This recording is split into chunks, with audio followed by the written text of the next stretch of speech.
2013-yilda ishlab chiqarilgan Lacetti avtomobili keldi. Mana Dehqon akamizni o'zidan.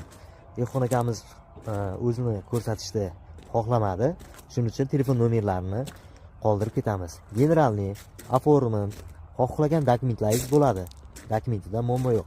Faqat pul zararlagan, naqd pulga sotaman deyapti. Mashina holatlarini ko'rib turibsizlar. Mana 4 ta balonlar, yangi hadoylar tayyor qilib qo'yilgan. Mexanika super konditsionerlargacha ishlab turibdi avtomobilimiz. Mana salon holatlarini ham ko'rib turibsizlar. Original Pioneer magnitofon, polik, chexollar taqib qo'yilgan. Yangi. Ushbu avtomobilimizni probeklarini hammasini egasidan so'rab olasiz. 1 gram moy yemaydi deyapti akamiz.